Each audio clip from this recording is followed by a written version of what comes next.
ایک جگہ جہاں پہ غصہ استعمال ہوتا ہے، اور یہ صفت، یہ سپاہی، یہ رنگ خدا ہے، یہ صفت اللہ کی اگر آپ کے اندر آ جائے، آپ بھی خدا کے مظہر بن جائیں، ایک جھلک آپ کے اندر خدا کی جھلک آ جائے۔ کون سی صفت ہے؟ فرمایا ما احد اغیر من اللہ، کائنات میں کوئی نہیں جو اللہ جتنا غیرت مند ہو۔ وَمِنْ غَيْرَتِهِ حَرَمَ الْفَوَاحِشِ، اگر وہ غیرت مند نہ ہوتا وہ کبھی بھی فواحش کو حرام نہ کرتا۔ اگر یہ بولتا ہے نامحرم کو نہ دیکھ، یہ فاحشہ ہے، گناہ ہے، کیونکہ وہ غیرت مند ہے۔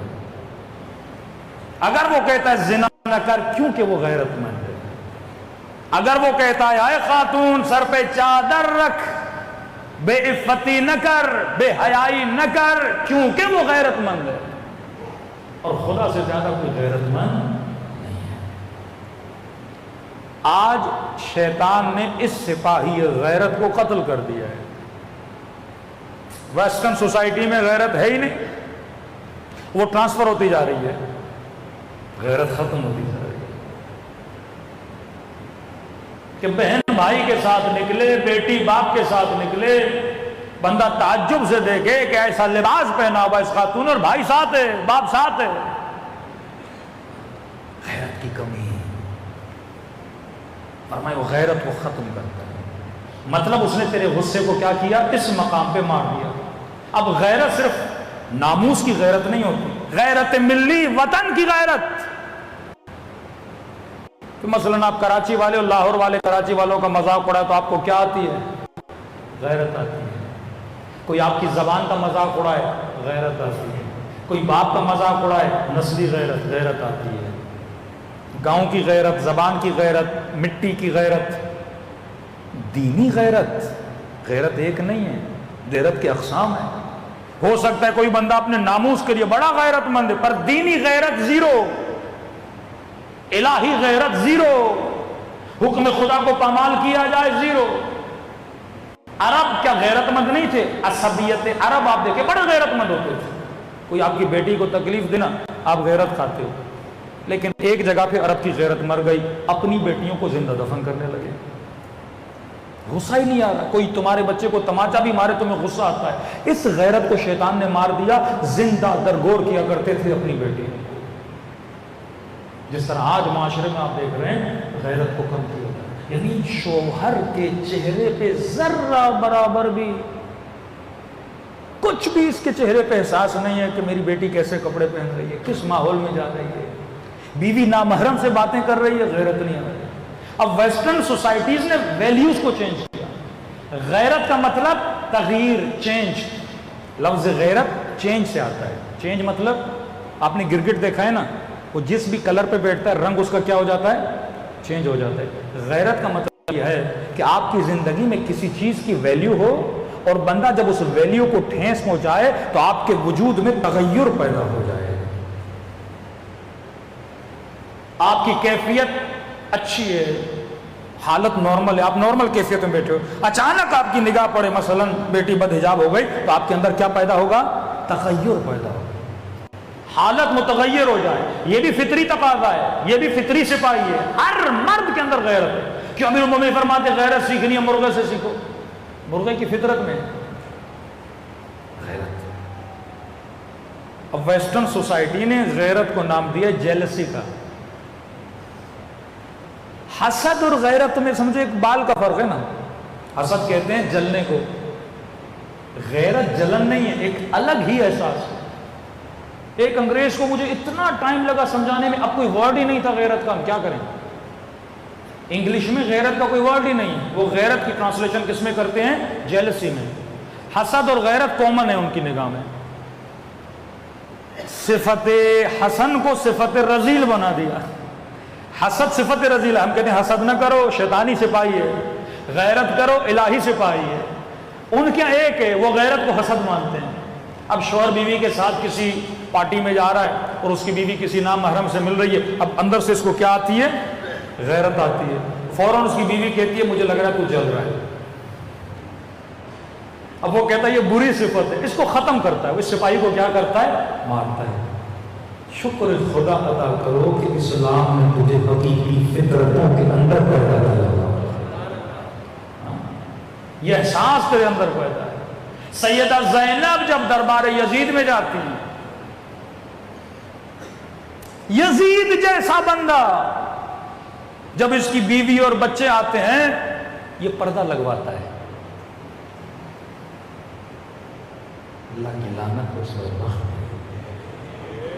پردہ لگواتا ہے. بی بی زینب یہ منظر دیکھتی ہیں, فرماتی ہیں ام من العدل, یزید کیا یہ عدالت اور انصاف ہے کہ نبی کی نواسیاں مجمع میں کھڑی ہیں اور تو اپنی بچوں کو پردے کے پیچھے کھڑا ہے.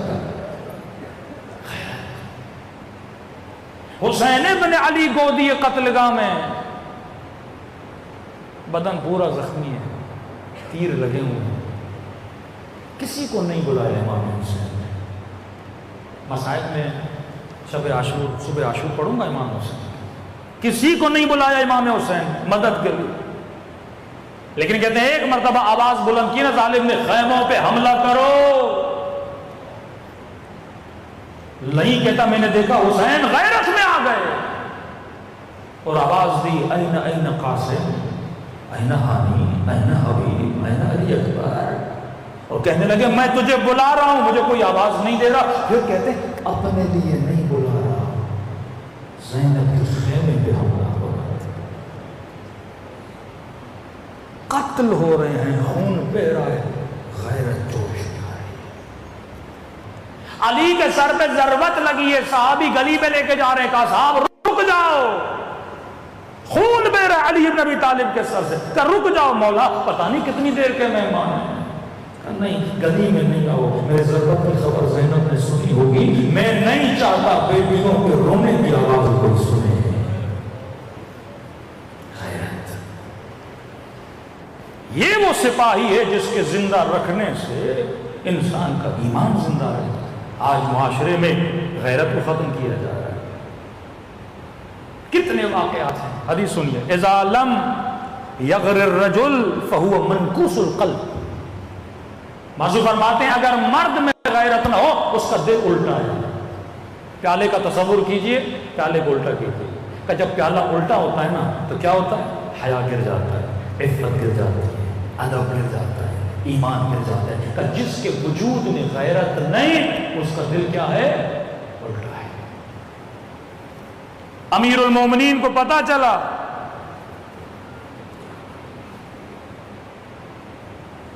کہ کچھ جوان ہیں جو خواتین کو تنگ کر رہے ہیں, سخت ترین سزا دی امیر المومنین کو. فرمایا نگاہ شہوت سہم من سہام الشیطان. اے جوان خبردار ہے نا, یہ شہوت کی نگاہ یہ بھی بے غیرتی ہے. جو اپنے لیے پسند کرو وہ دوسرے کے لیے پسند کرو. جب تو نہیں چاہتا تیرے ناموس کو کوئی دیکھے, تو کسی کے ناموس کو کیوں دیکھتا ہے. یک طرفہ غیرت فاسقانہ غیرت ہے, دو طرفہ غیرت علوی غیرت ہے. ورنہ اگر غیور ہے تو نہ کسی کے ناموس کو دیکھو, پھر خدا تیرے ناموس کو بھی بچائے گا. صلی اللہ علیہ محمد و علیہ محمد.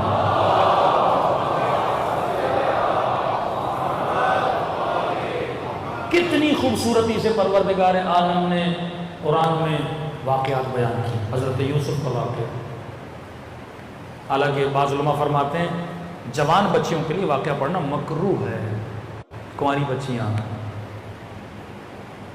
اتنا اسلام تاکید کرتا ہے. لیکن اس واقعے کو کس خوبصورتی سے اور عفت سے خدا نے بیان کیا. یوسف کے واقعے, حضرت یوسف فرماتے ربی سجن احب الی, خدا جیل زیادہ محبوب ہے تیری مخالفت سے. زندان میں چلا جاؤں پر شہوت اور شیطان کے چھانسے میں آنا میں پسند نہیں کرتا. جوان ہے حضرت یوسف, یہ نہیں کہ صرف زلیخا خان ہے, مصر کی عورتیں کس طریقے سے حضرت یوسف کو گمراہ کرتی تھی اور اللہ نے کس عفت کے ساتھ واقعہ بیان. جناب شعیب کی بیٹیوں کا واقعہ, حضرت موسیٰ جا رہے ہیں, خواتین آگے چل رہی ہیں, کیا فرماتے حضرت موسیٰ؟ منع ہے کبھی بھی عورت کے پیچھے نہ چلا کر، گمراہ ہو جاؤ۔ فوراً کہتے ہیں میں آگے جاتا ہوں آپ پیچھے رہیے۔ عفت حضرت موسیٰ، فرماتی آپ کو راستے کا پتہ نہیں، کہتی مجھے اشارہ دے دینا، کنکر پھینک دینا کہ رائٹ جانا ہے لیفٹ جانا ہے، میں خود جاتا ہوں۔ یہ عفت حضرت ابراہیم جس کو لقب خلیل ملا، کب ملا لقب خلیل؟ معصومہ فرماتے ہیں ایک مرتبہ ابراہیم گھر کے اندر گئے، گھر کے صحن میں کیا دیکھا ابراہیم نے؟ ایک جوان کھڑا ہے پر چہرے کے داڑھی کے بال سارے سفید ہیں۔ ابراہیم کو خیرت آئے، ایک نامحرم میرے گھر کے اندر کیا کر رہا ہے؟ کہ کون ہو جوان، نکل جاؤ میرے گھر سے۔ ابراہیم کو غصہ آیا، غیرت آ گئی۔ اس جوان نے مسکرا کر کہا کہ ابراہیم میں اسرائیل ہوں، رب نے بھیجا تاکہ مجھے دکھائے کہ میرا ابراہیم کتنا غیور ہے۔ کہ ابراہیم اسی غیرت کی وجہ سے خدا نے تیری صفت بھیجی آسمان سے کہ آج کے بعد تو خدا کا خلیل ہے۔ اگر خلیل خدا بننا چاہتے ہو، اللہ کے ہمراہ اگر زندگی بسر کرنا چاہتے ہو تو وجود میں کیا ہونی چاہیے؟ غیرت ہونی چاہیے۔ صلوات محمد والا۔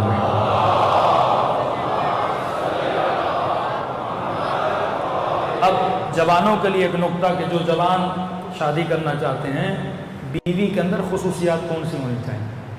قرآن 4 خصوصیات بتاتا ہے سورہ تحریم میں، مؤمنات، مسلمات،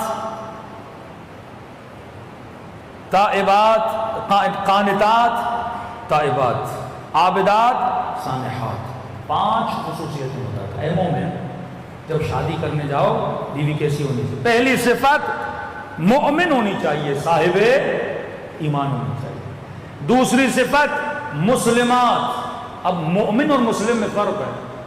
مومن ایمان، علی بن طالب پر ایمان ہے، رسول خدا پر ایمان ہے، ہاں، لیکن مسلم ہے کہ نہیں؟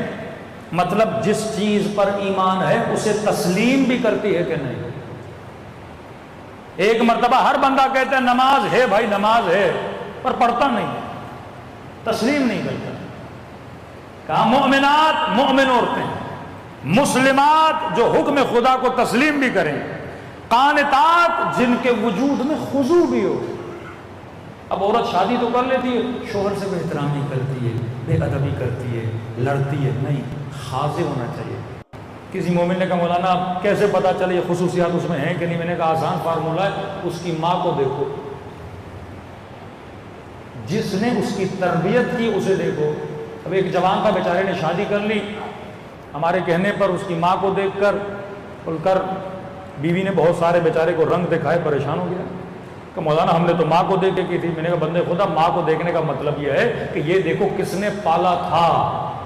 تو بعد میں پتا چلا بچی کو ماں نے نہیں پالا تھا، خالہ نے پالا تھا۔ کس کی گود میں تربیت پائی؟ ماں کا مطلب یہ ہے کہاں پہ اس بچی نے تربیت پائی، پالنے والا کون ہے؟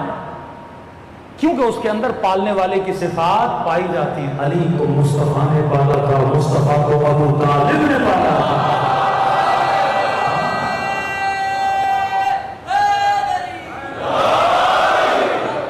پالنے والے کی، پالنے والے کی صفات اس کے اندر ہوتی ہیں۔ آسان، یعنی آپ کو شارٹ کٹ بتا رہا ہوں جب جوان رشتے کے لیے جائیں۔ پہلی صفت مسلم، دوسری صفت مومن، تیسری صفت قانت، مطلب خاضع بھی ہو۔ خواتین کے لیے پڑھ رہا ہوں، ایک خاتون ہے رسول خدا کے پاس، یا رسول اللہ مردوں کے لیے اتنی نعمتیں، کہ کتنی نعمتیں تمہارے لیے بھی ہیں یا رسول اللہ، آپ اتنے فضائل پڑھتے ہیں مجاہدوں کے، شہید کا یہ رتبہ، شہید کا وہ رتبہ، شہید کا اتنا بڑا درجہ، قیامت میں شہید کو اتنے ملائک ریسیو کرنے آئیں گے۔ یا رسول اللہ ہمارے اوپر تو جہاد واجب ہے ہی نہیں، ہم تو شہید ہوں گی نہیں، جب شہید نہیں ہوں گی تو یہ کیسا انصاف ہے، اللہ نے ہمیں محروم کیا۔ کہا ان کا جہاد ہو، تیرا جہاد ہو۔ میدان جنگ میں جا کر لڑنا یہ مرد کا جہاد ہے، اور فرمایا گھر کے اندر لڑنا نہیں، گھر کے اندر صبر کرنا یہ عورت کا جہاد ہے۔ آج الٹا ہے، وہ لڑکے جہاد کرتی ہیں، صبر کرنا۔ شوہر بدتمیز ہے، بھئی یہی تو تیرا جہاد ہے، صبر کر۔ مرد میدان جنگ میں تیر کھاتا ہے، گولیاں کھاتا ہے، بدن کٹتا ہے۔ تیری بھی شادی ہوتی ہے کبھی نند کی باتیں سننی پڑتی ہیں، کبھی ساس کی سننی پڑتی ہیں، کبھی اس مرد کی بد اخلاقی سننی پڑتی ہے. صبر، یہی تو تیر ہے نا جو تیری طرف آ رہے ہیں. ان کو تیر سمجھ کے اپنے وجود پہ لو اور کہو خدا میں کیا کر رہی ہوں، صبر کر رہی ہوں. پھر سیدہ فرماتی جب مر جائے گی اسے شہید کرو تو عورت کا جہاد شوہرداری، بہترین شوہرداری کرے گی، صبر کرے گی، بیٹی کو صبر سکھائے گی. لیکن اگر یہی ماں شوہر کو گالیاں دے اور بیٹی سنے اور یہ بیٹی بڑی ہو جائے اور جب شوہر کے گھر جائے گی وہ بھی وہی کام کرے گی نا جو ماں نے کیے تھے. یہ تیرا جہاد ہے. اب یہ نہیں کہ مرد بولے تیرا جہاد ہے تو لے تیر میں دے رہا ہوں تجھے، ایسا بھی نہیں. عورت کا کام ہے صبر کرنا، اور صابرہ بیوی خدا تجھے دے تو تیرا کام ہے شکر کرنا. ایمان کے دو پر ہیں نا، ایک صبر کا پر، ایک شکر کا پر. صبر کر. ایک جگہ ہمارے استاد مجلس پڑھنے گئے، مجلس پڑھی بھائی، ایک مجتہد تھے، اس کی بیوی بڑی بدتمیز تھی، لوگوں کے سامنے بدتمیزی کی. اس کے بھائی نے بڑی غیرت کی کہ تو بڑا عجیب شوہر ہے، میری بیوی ہوتی میں طلاق دے دیتا، تجھے تو غصہ بھی نہیں آتا؟ جائز غصہ، ناجائز غصہ. کبھی کبھی آپ کو غصہ آتا ہے، اگلے کو نہیں آتا. اس نے کہا دیکھ تیری فکر اور ہے، میری فکر اور ہے. تجھے غصہ آتا ہے تو اپنی انسلٹ مانتا ہے. مجھے غصہ اس لیے نہیں آتا کیونکہ میں نے نبی کا فرمان پڑھا کہ اگر بیوی بے احترامی کرے تو مرد کیا کرے؟ صبر کرے. صبر ایمان کا آدھا حصہ ہے. تو وہ جو کر رہی ہے کرے، لیکن میں اپنے لیے کیا بنا رہا ہوں؟ جنت بنا رہا ہوں. تو مولانا کہتے ہیں مجلس پڑھ کے اترے، افریقہ میں پڑھ رہے تھے تو ایک فوج مومن آئے. انہوں نے کہا مولانا صاحب میں کیا کروں، میری بیوی تو بڑی نیک ہے، مجھ سے تو بدتمیزی کرتی نہیں، تو میں یہ ثواب کیسے کماؤں؟ اب بھائی ثواب کمانے کے لیے کسی کا گندا ہونا ضروری نہیں ہے. تو مولانا نے کہا کہ دیکھو اس کی بیوی بدتمیز تھی تو ایمان کا آدھا حصہ صبر ہے، تیری بیوی اچھی ہے، ایمان کا آدھا حصہ شکر ہے. ہر حال میں اللہ کا کیا ادا کیا کر، یا صبر یا شکر ہے، دونوں پر تیرے پاس ہیں. یہ تیرا عورت کا جہاد کیا ہے؟ تو پہلی صفت مومن، دوسری صفت مسلم، تیسری صفت قانت خاضع، چوتھی صفت تائبات، اہل توبہ ہو. اہل توبہ کا مطلب جو غلطی کرے اسے غلطی کا احساس. ضدی عورت سے شادی نہ کرنا جو اٹک جائے. ہاں غلطی کی ہے، بندہ غلطی پہ صبر کرے. عابدات، جو اللہ کی عابدہ عورت ہو، نمازی ہو، متقی ہو، پرہیزگار ہو، اہل مصلی ہو، اہل ذکر پروردگار عالم ہو. کیونکہ شکم میں 9 مہینہ اس نے ایک بچے کو پالنا ہے. اب شکم میں بچہ ہے، اگر یہ عابد نہیں ہوگی، عبادت نہیں کرے گی، بچے پر اثر کیسے پڑے گا؟ تاریخ انسانیت کا آج کے زمانے کا سب سے چھوٹا حافظ قرآن محمد حسین طباطبائی، جس نے 4 سال میں پورا قرآن حفظ کیا. تو یہ کمال کس کا تھا؟ محمد حسین طباطبائی کا نہیں تھا، یہ اس کی ماں کا کمال تھا. لوگوں نے کہا بچہ پڑھنا نہیں جانتا، حافظ قرآن کیسے بنا؟ کہ جب یہ میری شکم میں ہوتا تھا یا میں قرآن پڑھتی تھی یا میں قرآن سنتی تھی. بچہ کیا بنا؟ آپ کے دلوں میں کیوں امام حسین کا عشق ہے؟ کبھی سوچا ہے؟ جوانی سے عاشق حسین ہو، بچپن سے عاشق حسین ہو. جب تو اپنی ماں کی شکم میں تھا اور محرم کا مہینہ آتا تھا، وہ شکم میں اٹھا کر فرش ازار حسین پہ تجھے لاتی تھی. شکم میں بھی تو نے حسین کی آوازیں سنی، اور پیدا ہونے کے بعد 2 سال تک تجھے دودھ پلایا. ان 2 سالوں میں بھی تو محرم آیا ہوگا نا. وہ رو بھی رہی تھی، حسین کا نام لے بھی رہی تھی، اور اس دودھ میں حسین کی محبت کو ملا کے تجھے پلا بھی رہی تھی. یہ اثر رکھتا ہے. تو انسان کو سوچنا چاہیے عابدات سانحات. اس کا مطلب سانحات کا مطلب یہ ہے جو روزے دار ہو، مطلب تابع حکم پروردگار عالم ہو. ایسی عورت کا انتخاب کرنا. اور نسلیں تیری کیا بنتی ہیں؟ پاک و پاکیزہ. صلوات پڑھیں محمد و آل محمد.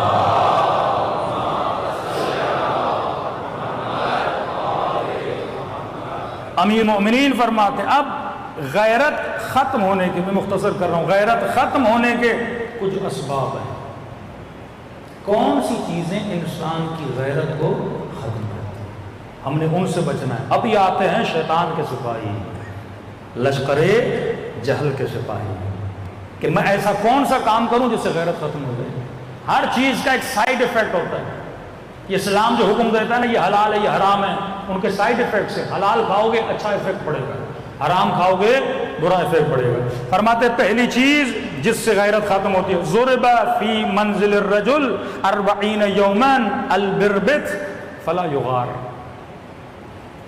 فرمایا جس کے گھر میں 40 دن موسیقی گانا بجانا چلے، اس گھر میں رہنے والوں سے خدا غیرت کو اٹھا لیتا ہے. حدیث سے معصوم. جس گھر میں 40 دن فحشا ہو. اب موسیقی کا باب بہت بڑا ہے. کون سی موسیقی؟ جس کے سننے سے انسان کی شہوت ابھرے. کون سی شعر و شاعری جس کے سننے سے انسان کی شہوت کو ابھارا جائے. کہ 40 دن اگر گھر میں موسیقی گانے بجانے ہوں گے، اس گھر سے غیرت ختم ہو جاتی ہے. اب پھر کہتا ہوں کلمات میں حکمت ہے. اب کوئی جوان کے مولانا آپ نے کہا 40 دن 35 دن چلائیں، تو 40 دن میکس بتایا جا رہا ہے. اب ڈاکٹر آپ کو بول رہا ہے 200 پہ اگر شوگر چلی گئی خطرناک ہے، بولے ڈاکٹر صاحب پہ 150 کا مسئلہ نہیں ہے نا. ایسا نہیں ہے. مطلب تجھے میکسیمم چیز بتائی جا رہی ہے. 40 دن اگر ہو گئے تو غیرت گئی تمہارے گھر سے. تو اہل تقویٰ کے گھروں میں موسیقی کے آلات اسباب نہیں ہوتے. کون سی موسیقی؟ جس کے سننے سے شہوت کو ابھارا جائے. عرب کے معاشرے میں گندی شعر و شاعری ہوتی ہے. آج بھی آپ عربوں کی شاعری اٹھائیں گے نا، بے انتہا گندی، جس میں خواتین کے اعضاء کو وصف کیا جاتا تھا گندے طریقے سے، جس طرح فلموں میں آئٹم سانگز آتے ہیں. کام یہ ہوتا ہے کہ ایک عورت کے اعضاء کو وصف کیا جائے شعر و شاعری میں، یا دکھا کر، یا موسیقی اور اس گانے بجانے کے ذریعے سے اگلے کی شہوت کو ابھارا جائے. فرمایا الغنا اشد من الزنا. غنا زنا سے بدتر ہے. اب اس کی بھی حکمت سمجھو. غنا زنا سے بدتر ہے. یہ نہیں کہ ہلکا سا میوزک چل رہا آپ بولو یہ زنا. کون سا میوزک؟ عرب کیا کرتے تھے اپنے معاشرے میں؟ مکے کے 2 حصے ہوتے تھے. مکے کا نچلا حصہ، اوپر والا حصہ. نچلے حصے میں غریب مڈل کلاس رہتے تھے، اوپر والے حصے میں امیر پیسے والے ہائی کلاس لوگ. یہ تقسیم آپ کے کراچی میں بھی ہے. ڈی ایچ اے چلے جاؤ امیروں کا علاقہ، پھر نیچے آ جاؤ غریبوں کا علاقہ. اوپر کون رہتے تھے؟ امیر. اب ہر روز رات کو مکے کے اوپر والے حصے میں غنا ہوتی تھی. غنا کیسے ہوتی تھی؟ مکے کی گندی عورتوں کو جمع کرتے تھے، دف بجتا تھا، میوزک بجتا تھا، اور اس میوزک پہ عورتیں ڈانس کرتی تھی. میوزک پلس میں ڈانس، جس سے پورے جوان وہاں جمع ہوتے تھے، مکے کے مرد جمع ہوتے تھے، اور ان جوانوں کو خراب کیا جاتا تھا. الغنا اشد من الزنا. یہ زنا ہے خالی. جب تو دیکھے گا تیرے اندر سے غیرت ختم ہو جائے گا، جب دیکھے گا تیرے اندر سے حیا ختم ہو جائے گا. معصوم فرماتے تمہارے دل کو الٹا دیتا ہے پھر نہ حیا نہ عفت، معاشرہ تباہ و برباد ہو جاتا ہے. مسلم معاشرہ وہ ہے جس معاشرے میں کیا پائی جائے؟ غیرت پائی جائے. سب پڑھے محمد والے محمد.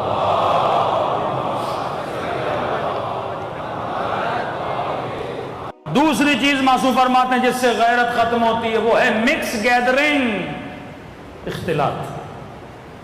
مرد اور عورت کا آپس میں مکس ہو جانا اختلاط ہے.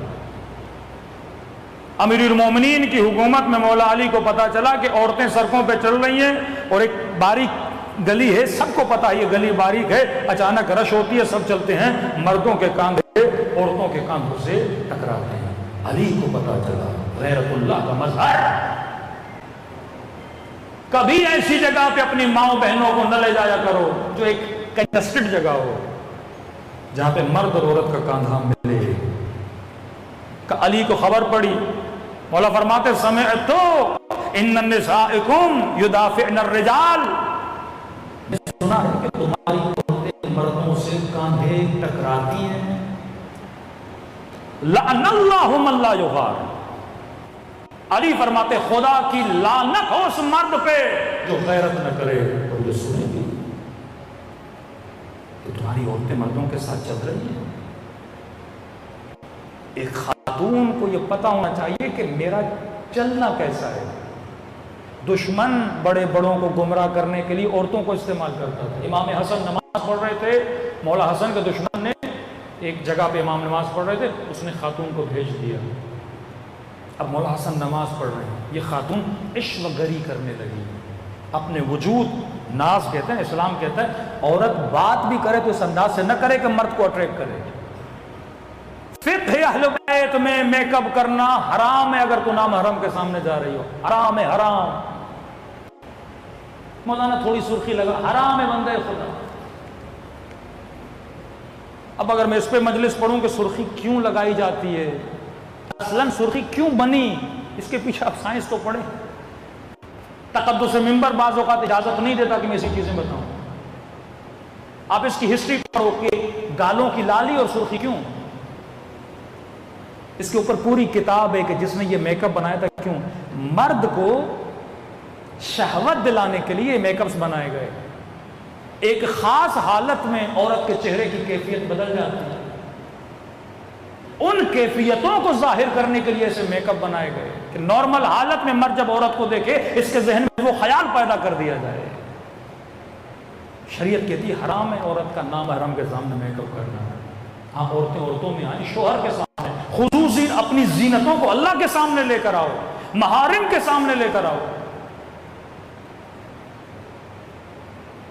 اور یہ عورت شادی شدہ نوکری پہ جاتی ہے میک اپ کر کے, سارے کولیگز نامحرم, باس نامحرم, اور وہاں پہ کنڈیشن ہوتی ہے کیونکہ کسٹمر کا خیال رکھنا ہے. اب کسٹمر اگر آئے گا اس نے مسکرانا ہے, کسٹمر کیئر, گاہک نہ جائے میرے دکان سے. ایئر ہوسٹس کا اگر باپ بھی مر جائے نا جہاز میں ہوگی, اس پر ہنسنا ضروری ہے, نہیں ہنسے گی نوکری سے نکال دیا جائے. کسٹمر کیئر خیال کرنا ہے. جھوٹی کی ہنسی, منافقت, صبح سے شام تک جھوٹے طریقے سے نامحرموں کے سامنے ہنستی ہے, اپنی ساری انرجی نامحرموں کے لیے رات کو گھر آتی ہے, ساری افسردگی, سارا غصہ, ساری ناراضگی کس کے لیے, اپنے محرم شوہر کے لیے. لعنت بھیجتا ہے خدا اس وقت. تیری انرجی اپنے مرد کے لیے, اپنے محرم کے لیے. اے جوان, اپنی محبت کو حرام کے لیے ضائع نہ کرنا, یہ محبتیں حلال کے لیے ہیں, یہ قلب حسین کے لیے بنا. نجاستوں کو اس قلب میں نہ ڈال. 10 منٹ تجھے وقت نہیں ماں سے بات کرنے کے لیے, گھنٹوں گھنٹوں تو نامحرموں کے ساتھ اپنا وقت ضائع کرتا ہے. سوال ہوگا پروردگار کہاں پہ اپنی انرجی کو. علی کہتے ہیں لعنت ہے کہ جن مردوں کی غیرت ختم ہو گئی ہے. قرآن کی آیت ہے حبیب بتا دے خواتین یدنین علیہن من جلابیبہن. عربی میں 2 لفظ ہیں, خمار, جلباب. خمار کہتے ہیں اسکارف. 2 حکم ہیں خواتین کے لیے, بالوں کو چھپائیں اسکارف کے ذریعے. جلباب کہتے ہیں بڑے کور لباس کو, اب وہ جبے کی صورت میں ہو, عبایا کی صورت میں ہو, ایک بڑی چادر کی صورت میں ہو. 2 چیزیں ہر عورت پر پہننا واجب ہے. خمار پہنے تاکہ اسکارف ہو, ہیڈ کور ہو, ہیڈ کے ساتھ ساتھ چھاتی کور ہو. اس کے بعد کیا پہنے, جلباب. جلباب یہ حکم صریح ہے, نص قرآن ہے. آیت اللہ فاضل انکرانی کہتے ہیں جو لوگ حجاب سے بچنا چاہتے ہیں اللہ کی لعنت ان لوگوں پر, کہتے ہیں نص قرآن کا وہ انکار کرتے ہیں. 2 چیزیں ہر عورت پر واجب ہے, مقنا پہنے, اسکارف پہنے, یا پاکستانی دوپٹہ پہنے تاکہ سر کے بالوں کو چھپائے. دوسرا کیا پہنے, جلباب پہنے. اب وہ کسی اپنے کلچر کے حساب سے کوئی ایسا لباس پہنے جس سے اس کے بدن کے اندام اور سائز کا نامحرم کو پتہ نہ چلے. اب دشمن نے حجاب کو بھی فیشن بنا دیا. آپ جا کر دیکھیے ترکی کے لوگ, لیبنان کے لوگ, بعض ویسٹرن میں رہنے والے لوگ اسکارف پہنا ہوا ہے, نیچے سے جلباب نہیں ہے, یعنی ایک حصے پہ عمل کر رہی ہے دوسرے پہ نہیں کر رہی. اسکارف پہنا, شیطانی تیر پھینکتی ہوئی جاتی ہے. اس کا سوال کرے گا پروردگار عالم. صلوات پڑھے محمد و آل محمد.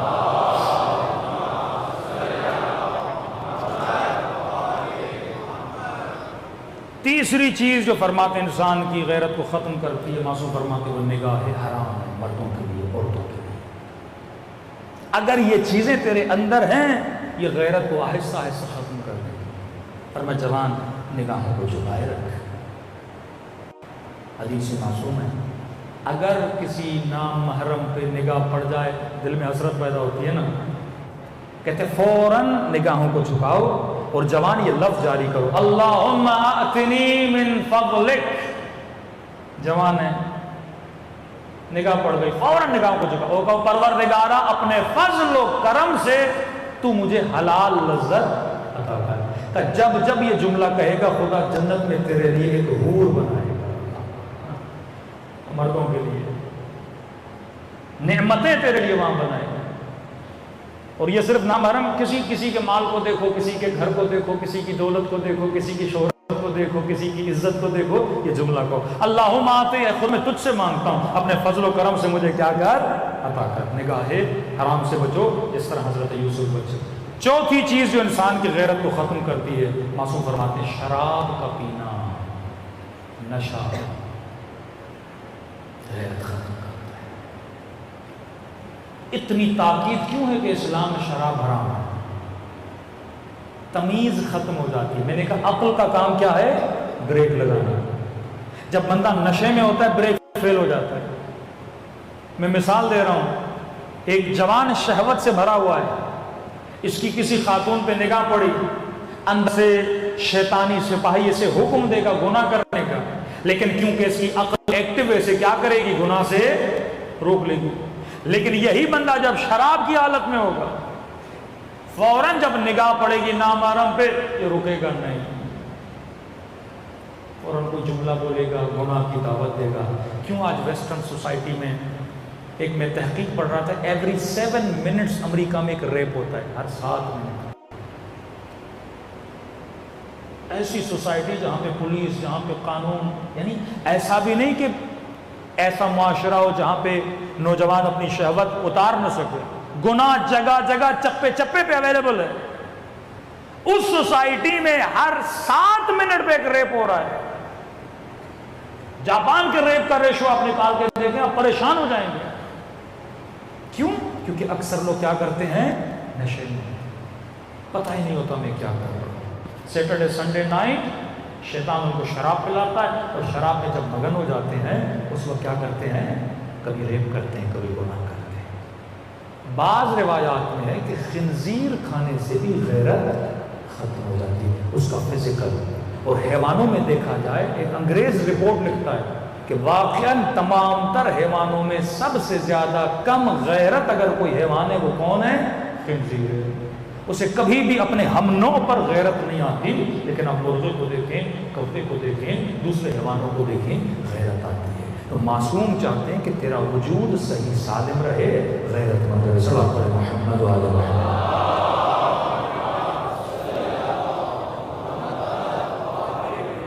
دو جملے آج وقت موضوع کو کمپلیٹ کرنا تھا۔ یہ تو غیرت ناموس ہے، ایک غیرت ہوتی ہے غیرت دینی، یعنی دشمن سارے کام کر رہا ہے، ناموس کی غیرت بھی ختم کر رہا ہے، قرآن جلا کے، توہین کر کے آپ کے مقدسات کی غیرت کو بھی ختم کرنا چاہتا ہے۔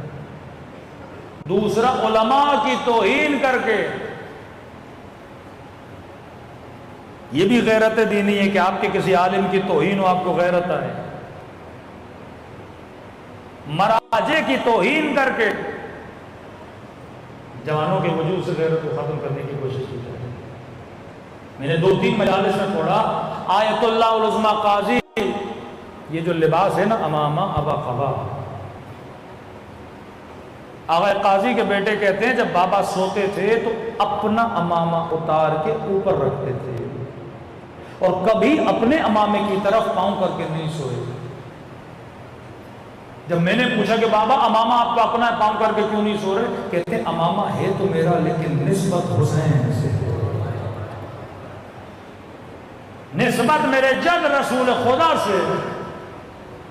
امامے کی توہین، لباس کی توہین۔ اب ایک نئی ٹیکنیک آئی ہے کراچی میں کہ ہم بے وقت اور بے وقار کیسے کریں ایک عالم کو۔ ٹیکنیک کیا اپنائی ہے؟ کہ پہلے سارے جنا کے والے خطیب ہوتے تھے، اب کراچی کی عوام نے عوامے والوں کو سننا شروع کر دیا، تو کہ عوامے کی عزت اور وقار کو گرانے کے لیے کیا کرو، کچھ بد اخلاق نااہل کیریکٹر لیس لوگوں کے سروں پہ انہوں نے عمامے رکھ دیے تاکہ عمامے کی عزت کو خراب کیا جائے۔ اور ان کیریکٹر لیس لوگوں میں سے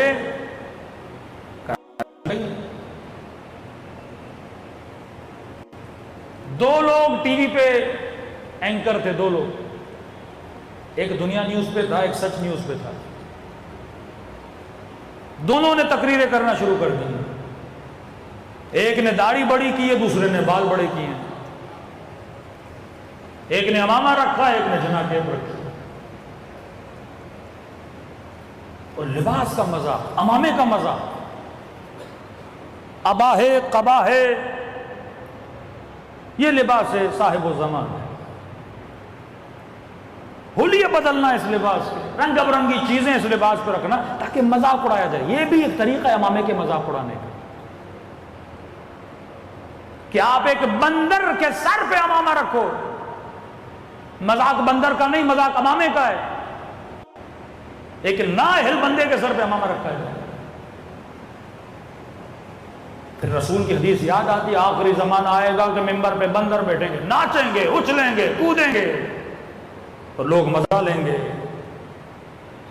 چلو بات یہاں تک ہوتی تو بات کافی، لیکن پھر اسی ممبر پر اب دیکھو، پہلے وہ ذاکر باز، وہ خطیب باز جو علماء اور مراجع کی توہین کرتے تھے، بندہ کہتا تھا چلو مولوی نہیں ہے نا، مولوی دشمنی ہے، اس کو حسد ہے، بغض ہے، جاہل ہے، لیکن اب صاحب امامہ اگر مرجع کی توہین کرے، اس سے بڑا تو کوئی خائن نہیں ہے نا، کہ صاحب الزمان کا لباس پہنے اور امت کے علماء کی توہین کرے۔ اپنے جوانوں کو کتاب ضرور لے کر دیے، پروٹوکولز آف جوز، یہودیت پروٹوکولز، لکھا ہے کہ ہم کس طرح امت محمد میں تفرقہ ڈالتے ہیں۔ سی آئی اے کے پریویس ہیڈ کا انٹرویو پڑھیے، وہ کہتا ہے ہم نے بڑی جنگیں کی مسلمانوں میں، جنگ میں بڑا خرچہ ہے، فائدہ نہیں ہے، اب بہترین طریقہ یہ ہے ان کو آپس میں لڑاؤ، شیعہ سنی آپس میں لڑیں، شیعہ آپس میں لڑیں۔ تھوڑا پولیٹیکل اویئرنس اپنے وجود میں لائیے، واقعات اور حالات کو سمجھنے کی کوشش کریے۔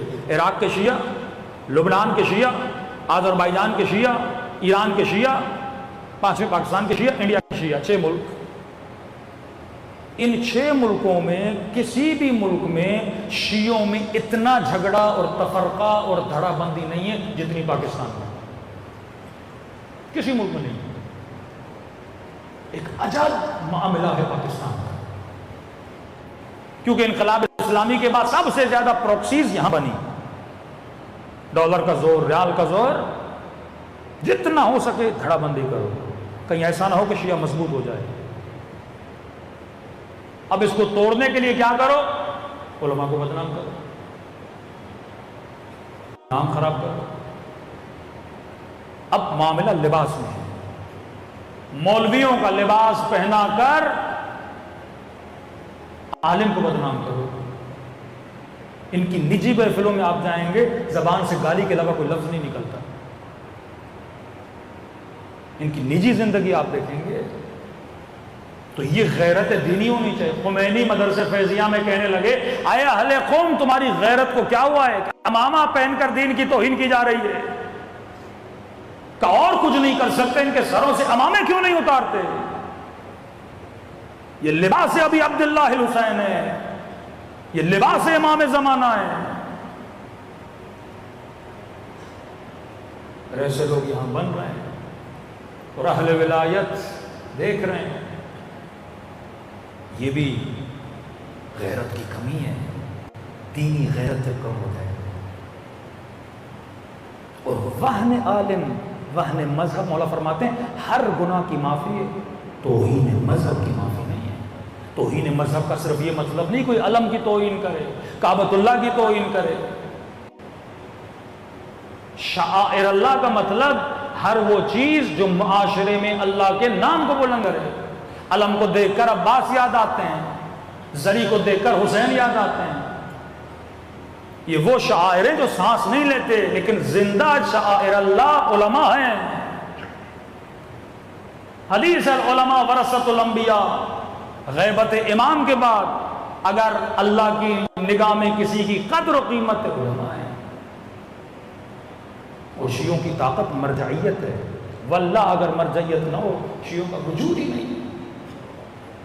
ملینز آف ڈالرز لگے عراق میں شیعہ سنی جنگ کرنے کے لیے، سیستانی نہ ہوتے عراق تباہ ہو چکا ہوتا۔ بلینز آف ڈالرز لگے ایرانی قوم پر۔ ابھی ریسنٹلی یہودیوں نے ایک آرٹیکل چھاپا انگلینڈ میں، ہر سال ان کا آرٹیکل آتا ہے، وہ لکھتے ہیں کہ 2024 تک شیعت کا ڈاؤن فال شروع ہو جائے گا، شیعت کا گولڈن ٹائم ختم ہے۔ ابھی ان کی اپنی کیلکولیشن ہے۔ ریزن کیا بتاتا ہے کہ دو ریزن ہیں، سیستانی بھی 80 کو کراس کر چکے ہیں، خامنئی بھی 80 کو کراس کر چکے ہیں، اور ان دونوں کے بعد ہمیں عالم تشیع میں لیڈرشپ نظر نہیں آتی۔ جیسے یہ دو جائیں گے شیعہ پہ گھر جائیں گے، ڈاؤن فال آف شیعہ شروع ہو جائے گا۔ وہ بھی جانتا ہے کہ شیعت کی طاقت کیا ہے، تبھی ایسے لوگ پیدا کیے جاتے ہیں، افسوس سے۔ اور رہبر معظم کے زخمی ہاتھ کا مذاق اڑایا جائے۔ بھائی ہاتھ زخمی کہاں ہوا تھا؟ گناہ کرتے وقت یا راہ خدا میں جہاد کرتے ہوئے؟ جمعے کا خطبہ دیتے ہوئے بم بلاسٹ ہوا، اللہ کا نام لیتے ہوئے بم بلاسٹ ہوا تھا، ترویج دین کرتے ہوئے بم بلاسٹ ہوا تو ان کا ہاتھ زخمی ہو گیا۔ یہ تو بالکل ایسے ہے کہ کراچی میں کوئی بم بلاسٹ ہو، 10 لوگ مر جائیں اور 15-20 لوگ زخمی ہو جائیں، اور آپ ان کے گھروں میں جا کے ان کی زخمی ٹانگوں کا مذاق اڑاؤ۔ یہ تو حرکت بنو امیہ ہے کہ حضرت عباس کے دونوں بازو کٹ گئے اور تو عباس کا مذاق اڑانے لگے۔ یہ ہاتھ راہ خدا میں زخمی ہوا ہے۔ تو نے اپنے اعضاء سے کتنی اللہ کی اطاعت کی ہے؟ تو نے اپنی زبان سے خدا کی کتنی عبادت کی ہے؟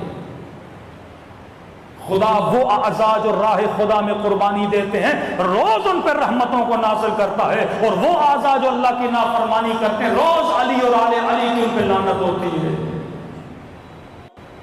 یہ معاشرے سے غیرت دینی کو ختم کرنے